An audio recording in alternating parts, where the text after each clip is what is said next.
Hello friend, this is Ankita. Welcome to my channel pedagogy with Ankita. आज हम पढ़ेंगे creativity and intelligence यानी कि रचनात्मकता और बुद्धि। बुद्धि या इंटेलिजेंस क्या होता है? इंटेलिजेंस शब्द लैटिन भाषा के इंटेलिजीरिया से लिया गया है। बुद्धि ये पर्यावरण के साथ समायोजित करने की क्षमता यानी कि एडजस्ट करने की क्षमता या सीखने की क्षमता और अमूर्त तर्क को पूरा करने की क्षमता क्या कहलाती है? बुद्धि कहलाती है। कि हम पर्यावरण अपने एनवायरनमेंट के साथ या आसपास के लोगों के साथ कैसे एडजस्ट करते हैं, कैसे तर्क करते हैं, कैसे खुद को अडेप्ट करते हैं, ये सारी चीजें किसके अंतर्गत आती हैं? बुद्धि के। या हमारा माइंड सेट या हमारा आईक्यू लेवल ये डिसाइड करता है कि हम कितना अच्छे से खुद को एडजस्ट कर पाते हैं। अब इंटेलिजेंस या हमारी बुद्धि को हमारी आनुवांशिकता से या हमारी हेरिडिटी से माना गया है कि हेरिडिटी से ज्यादा प्रभावित होती है बुद्धि। अब कॉन्सेप्ट ऑफ आईक्यू यानी कि आईक्यू का जो कॉन्सेप्ट है या इंटेलिजेंट इक्वेशन का जो कॉन्सेप्ट है वो 1912 में विलियम स्टर्न ने दिया था। उन्होंने एक फॉर्मूला बताया था जिससे कि हम अपने आईक्यू लेवल के अनुसार अपनी बुद्धि को नाप सकते हैं। यानी कि आईक्यू लेवल से, आईक्यू के कॉन्सेप्ट से बुद्धि को नापा जा सकता है। जैसे हमारी मानसिक आयु क्या है और हमारी वास्तविक आयु क्या है, उसे 100 से मल्टीप्लाई करके हम अपना आईक्यू लेवल निकाल सकते हैं। अब एवरेज आईक्यू 90 से 110 माना गया है, जबकि 50% लोगों का आईक्यू इतना ही होता है, 90 से 110। अब जबकि मेंटल एज का कॉन्सेप्ट अल्फ्रेड विनी ने 1908 में दिया था। पहला इंटेलिजेंस टेस्ट जो है विनी साइमन ने 1905 में दिया। कुछ आईक्यू टेबल जो इस प्रकार है कुछ, जैसे जीनियस व्यक्ति जो होते हैं, गिफ्टेड या प्रतिभाशाली बच्चे, उनका आईक्यू लेवल 140 या इससे अधिक होता है। वेरी सुपीरियर 130 से 139, सुपीरियर 120 से 129, अब एवरेज 110 से 119, नॉर्मल एवरेज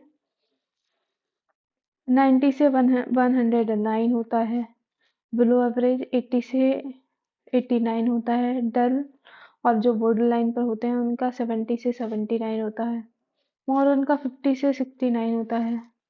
इम्पल्सिव का जो होता है वो होता है 25 से 49, इडियट का होता है 0 से 24। अब जो ये चार इम्पोर्टेंट है जो एग्जाम में ज्यादातर पूछे जाते हैं, एक तो नॉर्मल, एक जीनियस बच्चे, एक normal above average, normal average वाले, एक डल या बॉर्डर लाइन वाले, और एक इडियट्स। इन सबको जो है हमारे एग्जाम में क्वेश्चन ज्यादा आते हैं इनसे, तो इनको अच्छे से ध्यान रखना।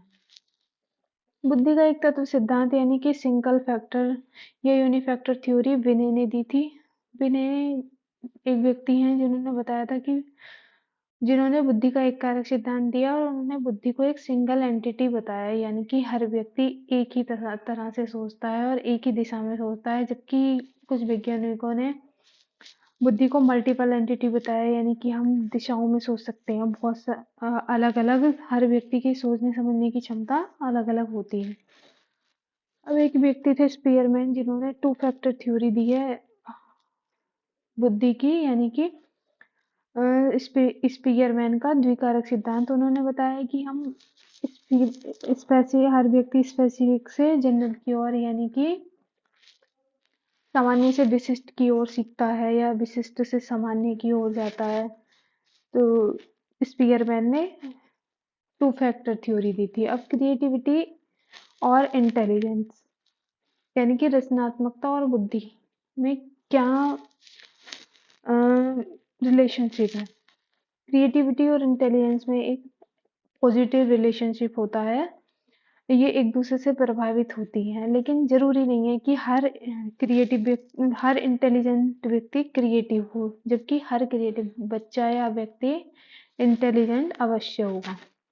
टर्मन ने 1920 में पाया कि हाई आईक्यू वाले लोग जरूरी नहीं है क्रिएटिव हो।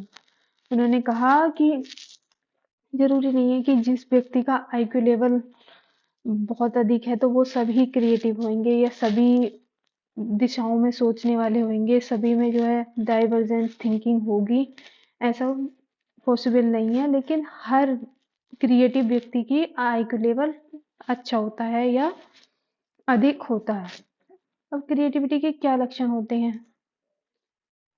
फ्लुएंसी होती है, फ्लेक्सिबिलिटी होती है यानी कि लचीलापन होता है, दिशाओं में सोच पाता है व्यक्ति, नए नए आइडियाज होते हैं उसके पास, ओरिजिनलिटी होती है, मौलिकता होती है, इलेबरेशन होती है। जीबी गिलफोर्ड ने टू टाइप की थिंकिंग या सोच को दो तरह से बताया है। एक होता है डाइवर्जेंट या अपसारी, दूसरा होता है कन्वर्जेंट या अभिसारी चिंतन। अब चिंतन या थिंकिंग क्या होता है? डाइवर्जेंट थिंकिंग या अपसारी चिंतन जो दिशाओं में सोच सकता है व्यक्ति, इसमें ये ओपन एंडेड होता है, मल्टीपल सॉल्यूशन होते हैं इसके, तरह तरह के आइडियाज होते हैं व्यक्ति के पास। क्रिएटिविटी के लिए जो होती है हमें डाइवर्जेंट थिंकिंग की आवश्यकता होती है, क्योंकि ये ओपन एंडेड होती है और ये आउट ऑफ बॉक्स होती है, इसमें मल्टीपल सॉल्यूशन होते हैं। कन्वर्जेंट थिंकिंग या अभिसारी चिंतन ये जो है MCQ बेस्ड, जैसे कन्वर्जेंट थिंकिंग क्लोज एंडेड होती है, लिमिटेड सॉल्यूशन होते हैं इसके, जैसे एग्जाम में MCQs होते हैं, 4 ऑप्शंस हैं जिनमें से सिर्फ हमें एक को देखना है, डिसाइड करना है कि कौन सा सही है और टिक मार देना है। बहुत सारी दिशाओं में सोचने की आवश्यकता नहीं पड़ती इसमें। ये होती है कन्वर्जेंट थिंकिंग या अभिसारी चिंतन।